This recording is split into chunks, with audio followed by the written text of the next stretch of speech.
Hey guys, it's New Jersey Nick, and I just wanted to talk to you about what we just saw, the Sony E3 conference here tonight, broadcasting all over the internet, and I kind of can't believe what I saw.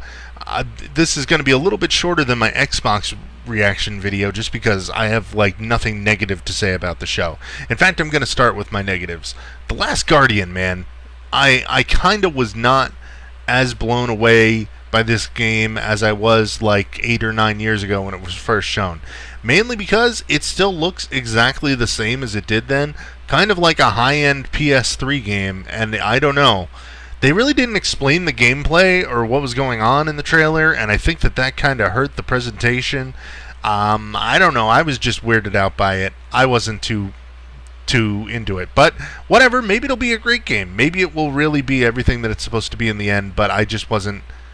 Maybe it's not my type of game. I don't know. Let's talk about something that might be more my type of game.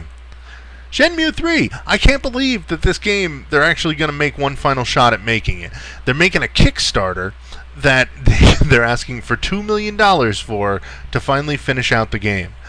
It does suck that the story was never completed. I actually played Shenmue 2 back on Xbox, and I remember when the original Shenmue came out back at the end of the 90s on the Dreamcast. It was groundbreaking at the time. Really, it was like GTA before GTA, you know?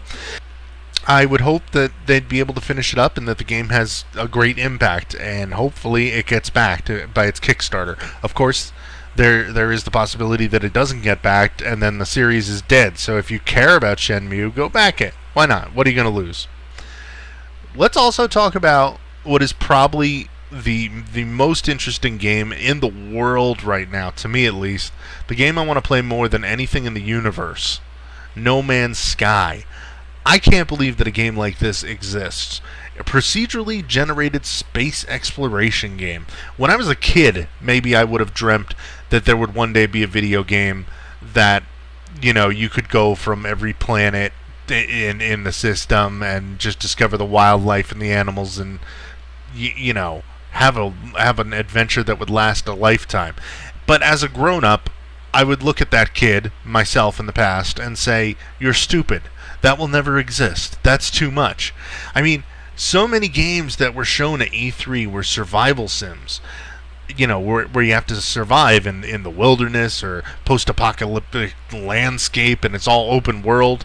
This is open universe. It is taking the genre to its absolute extreme.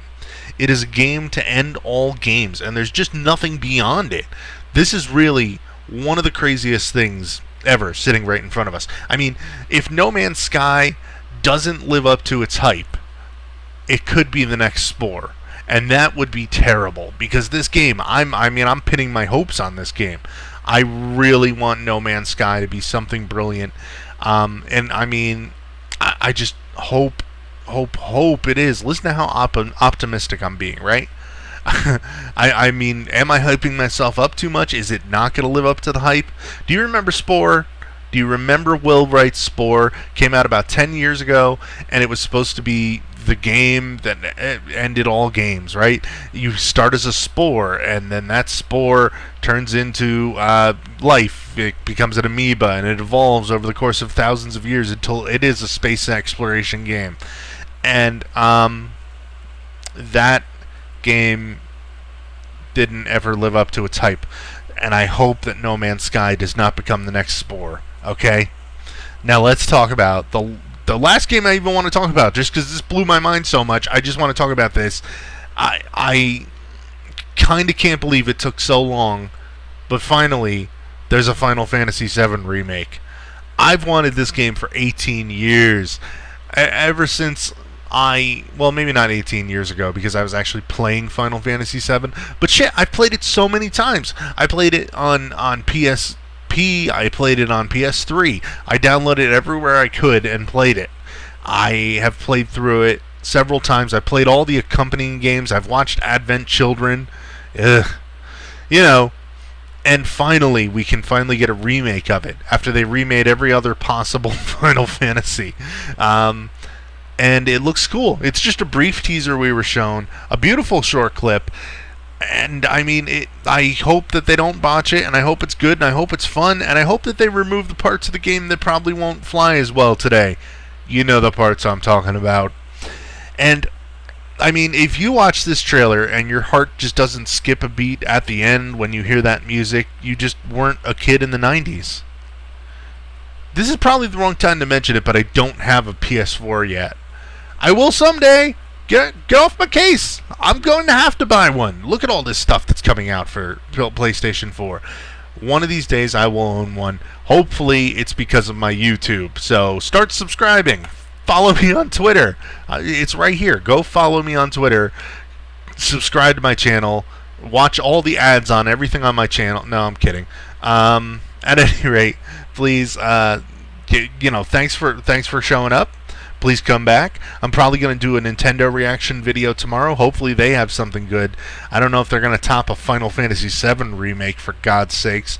But I don't know. Also, you can go back and watch my Xbox one from earlier today.